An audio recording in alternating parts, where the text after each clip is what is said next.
Hello, and welcome to Let My People Eat, a podcast that provides satisfying talk about kosher nutrition. Here we clear through the clutter of nutrition speak, arm you with the clarity and confidence to eat, feel, and be your healthiest every day. I am Jill Scharfman, a board-certified holistic nutritionist living in Los Angeles, and with me is Dr. Andrea Moskowitz. Hi, I'm Dr. Andrea Moskowitz, and I'm a neuroscientist and psychiatrist. I use my training and experience to integrate positive lifestyle changes into my patients' lives.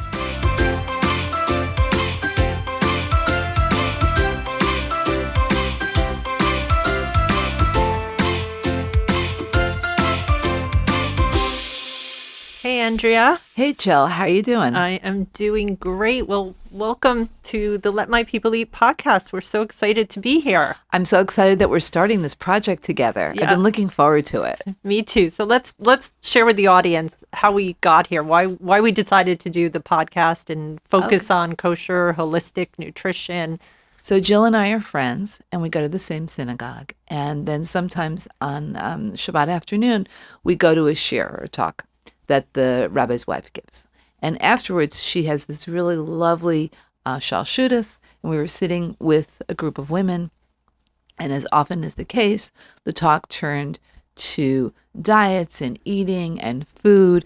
I want to back up and say she has a very healthy selection of foods there, so which is notable. But and people are talking, and this is not the first time this happened to Jill and I, that we end up being the ones at the table who are giving people advice or educating them about nutrition, things like that. You know, so people will bring up things like, well, oh yeah, you know, I'm controlling my weight by not eating breakfast, or I'm waiting till lunch, or I'm good during the week and then I let myself go on Shabbos, or just like different things. And we end up Right. So Andrea and I find ourselves in this situation all the time, not intentionally. It's just because of Andrea's background as a doctor and my background as a holistic nutritionist, that when you put a group of women together in a room, they're eventually going to start talking about food and dieting and getting into a dress for some events, some simcha. So we can't help ourselves.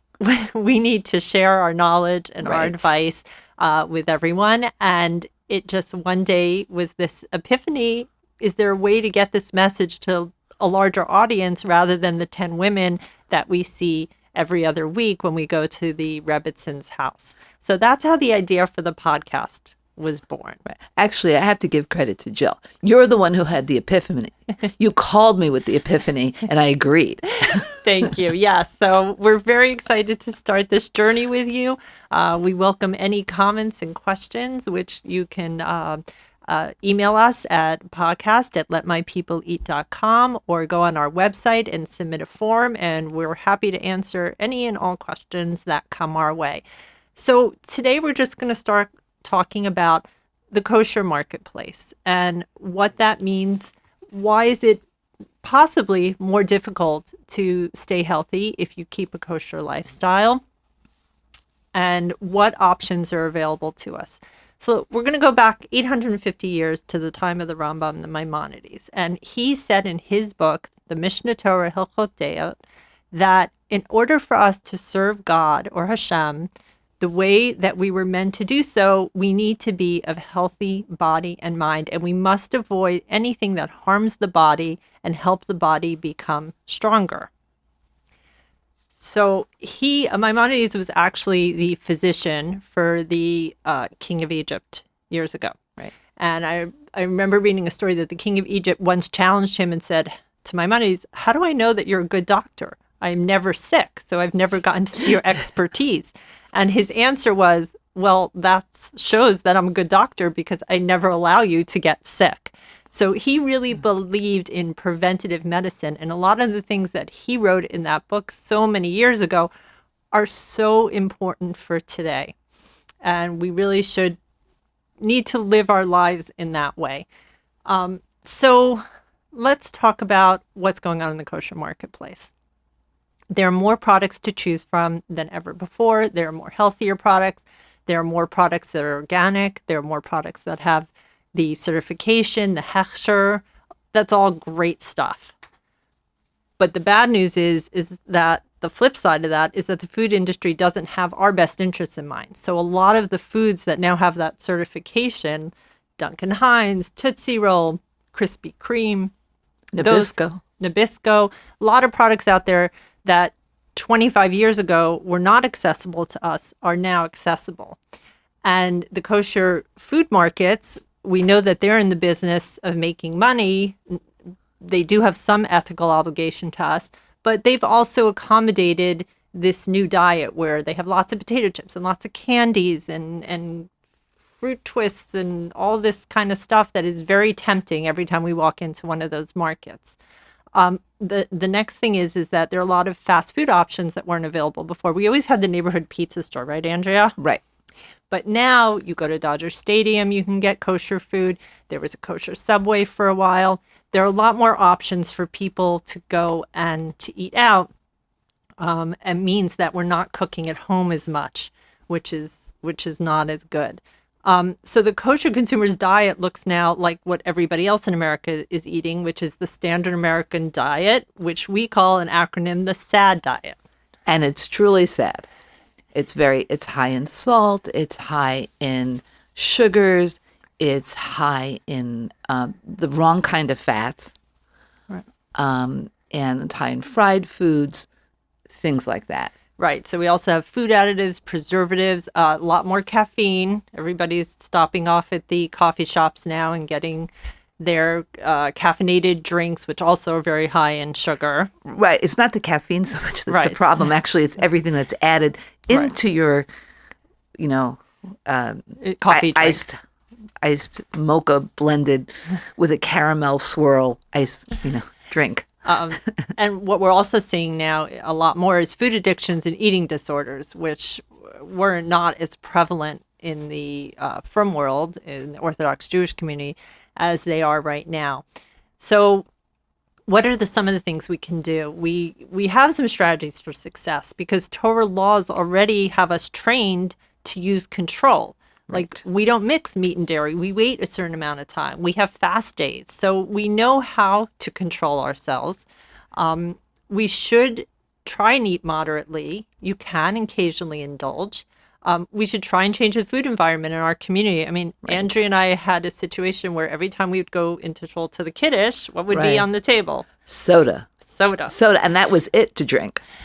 Right. So Andrea petitioned and... Not actually a written petition, but, I asked enough times about water that we now have bottled water. Right. Which is crazy when you think about it. That water was never an option when we went to the Kiddush.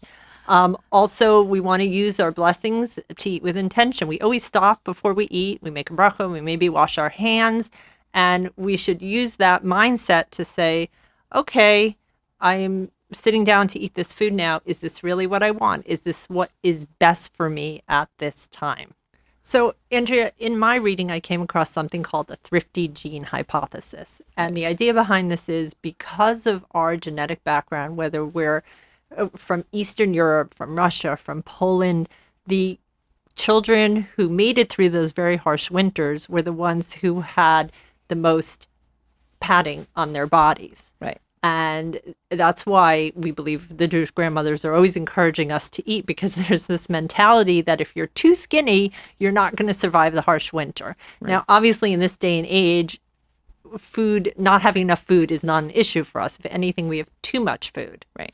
So is the Thrifty Gene Hypothesis, the fact that we have these genetics, can we talk about that in terms of this is why obesity has become more an issue in our community, because we're eating more food and we're not moving more, and our genes are working against us? Well, kind of yes and no. So let me just sort of explain it, because it's not just in our community, it's worldwide. And it's very interesting. I came across this statistic, which was I'll try not to do too many statistics, but the statistic was interesting, was that in the United States, we're edging up to 40% of adults meet criteria for obesity, not overweight, obesity, okay? If you look in Japan and in Sweden, the percentage is about 5%. However, when people from Japan and Sweden move to the United States and live here for a period of time, their percentage of obesity goes up dramatically. So it's not really the genetics of a specific group. There are genetic influences to somebody's body size. Okay, so some people's body build tends to be slimmer, some more muscular. Some people tend to gain a little weight around the hips, some around the waist. But all of that can be within a normal, healthy body frame. I'm not talking about somebody trying to be model skinny. That's different, and that's not necessarily healthy. It's often not healthy. Okay, but I'm talking about for adults. And the truth is, kind of way, way, way back, and it's still true for animals, we had to do a lot more work to get food. People, way, way back had to hunt. They had to raise the animals. They had to work in the fields. They had to do like all of that. There was a lot of energy or calories, if you want, that you had to put into getting your food. Animals out in the wild, they have to do hunting. They have to stalk. They have to, right. So we are sort of a little bit programmed, that when we get food, we're going to eat a lot or more than we need at that moment because it's not going to be available so quickly later on.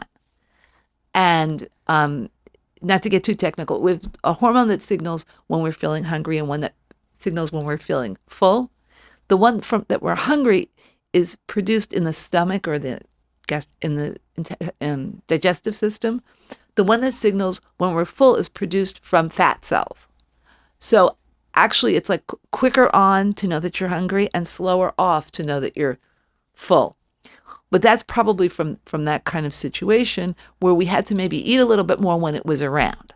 The problem is now it's always around. Most of us are not doing physical work to raise the food, to get the food, etc. And actually, the same thing is true for animals. So if anyone has pets, you know that if you leave food out like all day for your cat or for your dog, you will have an overweight animal and an unhealthy animal. So you have to sort of control when you give them food and how much you give them, and you can keep them at a healthy weight. So it's not just us. It's most living creatures. All right, so we can't blame any of this on our genes. The research does not support it. Joining us today is, we have some very special guests. Naf Hanau is the CEO of Grow and Behold, which is the Brooklyn-based purveyor of fine, kosher, pastured meats, which are raised on family farms with no hormones or antibiotics. He works with farmers to produce the finest beef, roast veal, lamb, and poultry in the kosher market. Naf is also a shochet. He has a degree from NYU and the New York Botanical Garden School of Professional Horticulture. He lives in Brooklyn with his family, and they have a flock of chickens in their backyard. Also joining us is Naf's wife, Anna, who is the Chief Marketing Officer at Grow and Behold. They started the company in 2010, and Anna is originally from Vancouver, British Columbia, and she's also a mom of 3 kids. She has a BA from the Jewish Theological Seminary's Liss College in Bible Studies, and also a degree from Barnard College in Urban Studies and Environmental Science. So welcome, Naf and Anna. Hi. Thanks so much for having us. Yes, thank you. So what I'd like to do is just give our audience a little bit about your backstory, your history, where you started, and why you decided to embark on this venture together. So we have been together since 2007, but I have always been a big carnivore. I grew up right around the corner from the kosher butcher in Rochester. Mm-hmm. So that's really been a big driver, and a lot of this is looking for good meat to eat. And as I kind of woke up more to the sustainable agriculture world, which Anna had kind of been coming at previously already, but I started looking for good kosher meat. And it was pretty apparent that it wasn't around and that we would have to produce it ourselves. When we first met, we thought we were going to be organic vegetable farmers. We thought we were going to live in the middle of nowhere, have a lovely farm. And Naf said, I'll just learn shlita so that we can raise chickens and I can chef meat for our family. And that was nice and very romantic. But we sort of, as the plan kept evolving, we sort of were thinking, how many Jewish farmers can walk to shul and send their kids to Jewish day school. So the plan morphed a little bit as we realized how can we we love feeding people. We love connecting into food systems that sustain people and the earth and communities, but maybe we can do that in a way that also works with our Jewish lifestyle as well. Right. So, Anna, you also have some experience on the Adama farm. So, I don't think a lot of people are familiar with Hazon and Adama. And I was just wondering if you could talk about your experiences there and how that maybe helped you start Grow and Behold with Naf. Sure. Hazon is a great organization based in New York, but they work all over the country. And part of that organization is a Jewish farming and leadership program called Adama. It's an amazing, amazing program for folks in their 20s to spend the summer or the fall growing vegetables, praying every day, learning about the connections between Jewish tradition and the natural world. It was very inspiring to us to make those connections and to just get excited about thinking about where your food comes from, how that affects your body, your community, the world, writ large. Right. So I'm a big fan of your products. I order every month. For those of you who aren't aware of how Grow and Behold operates, they have buying clubs across the country, so you can order your food online. They deliver them, I know in my area, once a month. You pick them up, and in other areas, you deliver overnight. Is that correct? Yep, we ship all over the country, direct to your door, or to buying clubs. And in the New York area, we deliver all week long right to people's homes. Right. So let's talk a little bit about what makes the Grow and Behold world so special. So first of all your meats are pasture raised. So can you explain what that means? So all of our animals are raised outdoors on pasture, with no antibiotics, no hormones. We really take great care and pride in working with our farmers to produce sustainable meat, but using kind of a big S, or holistically speaking. Right. It's not just about, is it certified organic or certified 100% grass-fed or this or that. It's about hitting as many of the points as we can while also producing glatt kosher meat. So economic sustainability, both for us and for our farmers, environmental sustainability in the land, water management, sustainability in terms of animal treatment, making sure the animals are raised in ways that allow them to express their natural behavior, to live in relative comfort without stress, to minimize the distances from the farms to the slaughterhouses, to work with slaughterhouses where the workers are paid fair wages and have safe working conditions. So really, it is so many factors that go into producing meat the way we do. I worked my way kind of up and through kosher meat in terms of I learned to be a shochet. I'm a certified poultry shochet. I learned how to butcher. I worked in butcher shops and slaughterhouses, and we really do everything we can to produce meat at the highest level. And the nice thing is, when you produce meat this way, it actually just tastes much better. Yeah, I agree. I know that some people have this thought in their head that these grass-fed beefs are just not as tasty as regular food. And I'm just here to say I've tasted both. And that's why we order from Grow and Behold. The food is so delicious. It's a definite difference that my husband notices whenever he's eating Grow and Behold. So you talked about a lot what you guys did, but let's talk now about why are hormones and antibiotics not something that you want your poultry or your cows using, like that everybody else uses these very consistently. So why is that something that we don't want? So we try very hard not to speak about what other people do and why it's bad, but we certainly can speak about what we do and why it's good. We don't use prophylactic antibiotics. So in the conventional meat world, antibiotics are fed to animals as a matter of course to increase their weight gain. In our opinion, there are tremendous risks to that, both to human health of the people potentially consuming the meat, but also in terms of general disease resistance. Many diseases that affect humans have their roots in agriculture and in farm animals and the proximity of animals to humans. So when you have animals in such close confinement and you're giving them so many antibiotics, we have tremendous risks of antibiotic resistance. And it's critical, at least in our opinion, to that antibiotics can be used to save human lives when they're needed, and overuse in agriculture can be very potentially dangerous in terms of creating more antibiotic resistance. And then in terms of the hormones, it's just another thing that we don't think is necessary. Hormones are only used in beef, but there are hormonal implants that can be used to speed growth. And we just really want no truck with that. We don't really want to eat it. We don't want to serve it to our children.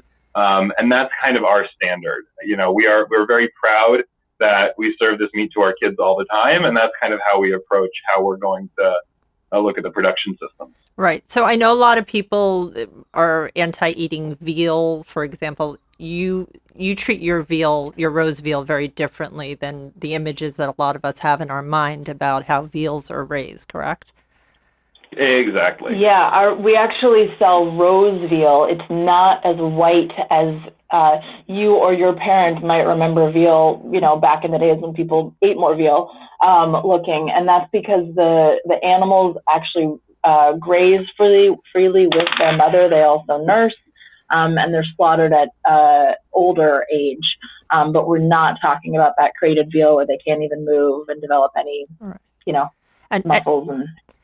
How do you handle GMOs in terms of the feed and what you're feeding the chickens, for example? So all of our poultry is receiving GMO-free grain as part in the feed. There is no GMOs in that. Our turkeys are certified organic. Our ducks and our chickens are not, but are GMO-free grain. And we're very happy and proud of that. With beef, it's a little bit different. The grain is a smaller relative part of the diet for the cattle than it is for the poultry. Mm-hmm. And with red meat, especially because in America we only use the front part of the animals that are graded kosher, and even though we have very high kosher rates, only about 60+% of the animals will actually pass the GLOT kosher inspection.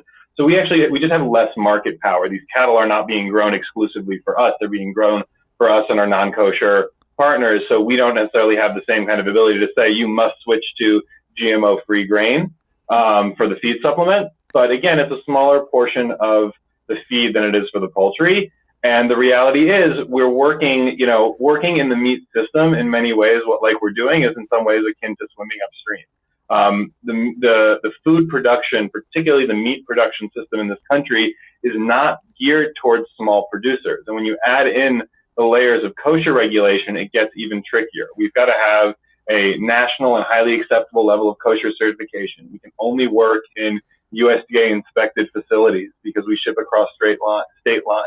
So there's a lot of different factors like that mean we've got to, in many ways, work within the system. We can't just go build our own slaughterhouse because we don't like the options that are there. That kind of capital expense is just not reasonable in the business model we work in. So that's why, there are places where, you might say, oh, they're making compromises. Oh, or that's not as perfect as I'd like it to be. And it's one of the reasons we come back to that big S of sustainability, because there's no sustainability in a vacuum. It's not sustainable to produce a product that nobody can afford. Naf, maybe we should just explain what sustainability is. You're familiar with the term, and I am, but I don't know if everybody knows what that means when we refer to sustainability. So that's a great question. So, sustainability for some, refers only to the environment, making something environmentally friendly, environmentally sustainable. But we really look at the word in terms of kind of its bigger meaning of a sustainable system, a system that can sustain itself and continue moving forward. Mm-hmm. So not ruining the fields where they're grazing and making sure the water supply remains clean. Those types of things have to be taken into account and add to the list of things that you're trying to watch out for. Yeah, for sure. An example can be, there's a lot of 100% grass-fed beef that's produced in Uruguay. It's a very low quality. The standards in those slaughterhouses are quite terrible, along with the methods of kosher slaughter. And for us, that's not sustainable. Great. We're not going to sell beef that is produced on the backs of workers who are not treated fairly or animals who are potentially abused. But for me as a businessman, and I come from a family of business people, and sustainability really also extends to business relationships. There's no sustainability when one the partner in a business relationship or one side of a business relationship is making demands that another person can't meet. We cannot drive down prices for our farmers in order to either make more money or sell at a lower cost, and then have those farmers go out of business and not be able to grow for us next year. Right. So, those, a lot of these factors come into play. Are we going to try to demand, cajole, or force our beef producers to switch to GMO-free grain? Some people might want us to. It's not to say that we don't necessarily value going in that direction, but at the same time, what if GMO-free feed is not available in the areas we're growing? What if it would drive the cost up too much for our farmers to be able to sell their non-kosher meat on the market where they have to compete? So these are really, there's a lot of factors that go into this stuff. Right. There are examples, we're working to change where we can in both directions. So we're explaining to customers why you should pay more for your meat, how your food is produced matters, and there's education and conversation and support around that. And we are also working with our farmers, and one example is a turkey grower we worked with who'd been producing turkeys for decades, longer than we'd been doing this. We said, hey, we've got people that want to buy turkeys that are running around outside. You've got a beautiful barn here, but do you think we could set up a fence and open this up and let your birds outside and range? And he'd never done that. And we set it up, and he called us and said, this is amazing. They're so happy. They're so cute. Like, this is cool. Like, I'm into this. This is something new for me. And he's able to get a higher price for that product, and we're able to sell it to people that are, enjoying it, and it really tastes better. So there's ways that it kind of wins. We have wins all around. Yeah, that's great. So it sounds like Andrea and I have a mission similar to yours, where we really want to educate the Jewish kosher community about how to wade through all of this. What does this all mean? How do they make the best choices from a financial standpoint and a health standpoint? And we're so glad that something like Grow and Behold exists so that we have those options. Is there anything that you have going on that's coming up? Anything new and exciting that you want to share with us? We're always launching new products as we can. We're working on some fun charcuterie stuff. Lamb bacon is definitely in the works. Yes, lamb bacon. That's what I dream about. That's great. Just coming back to that Jewish community education, a great example of this is folks really, really focusing on, is beef 100% grass-fed? And obviously our beef is not. We don't claim that it is, and we're pretty clear about that. But people are really, really focused on that because they want to get more omega-3s. And I understand, what drives many people, but for me, it's a little bit more complex than that. Like I get my omega-3s in my herring. There's lots of places you can get those other nutrients, but the 100% grass-fed beef is just some of it's a very low quality. Other of it is a very questionable kind of ethical provenance, and that's why we're trying to get people to look not in this really narrow sense of what is that one feature I'm looking for in a product, or what is that one thing I'm looking for my body, and look at the greater system. Well, how are those choices going to affect the producers? How are they going to affect the greater environment? Are there other places where you can get what you're looking for,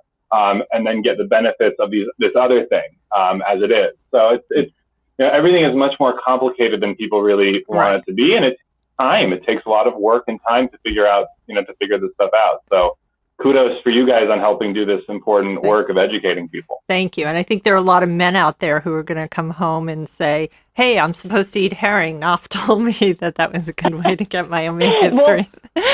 So.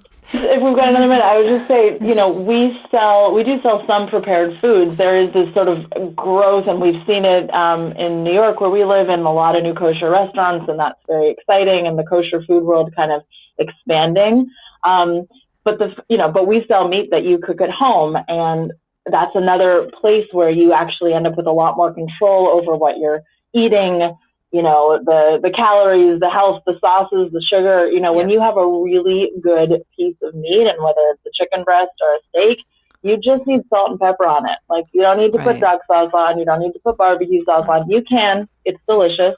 But I think people like the idea of a special occasion, we've got to go out and have a gourmet over the top experience, but that cannot it can be disappointing because the food's not always that great. And, cook at home, spend time with your family, try a new recipe.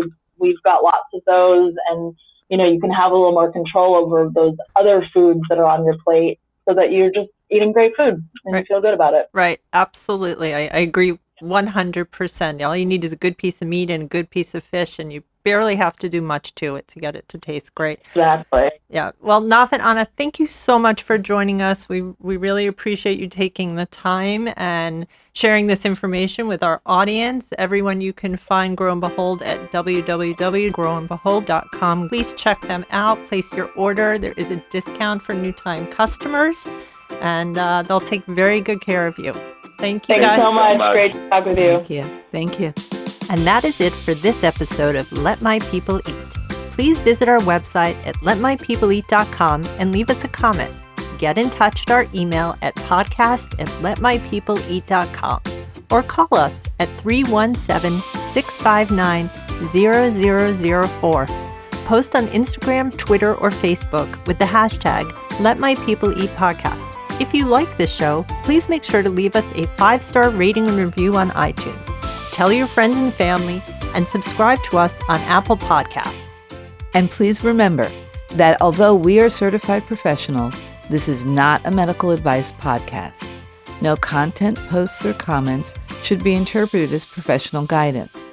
Always speak to your own health practitioner about making the right life changes for you. Until next time, I am Jill Scharfman. And I'm Andrea Moskowitz. Thanks for joining us. And go in good health.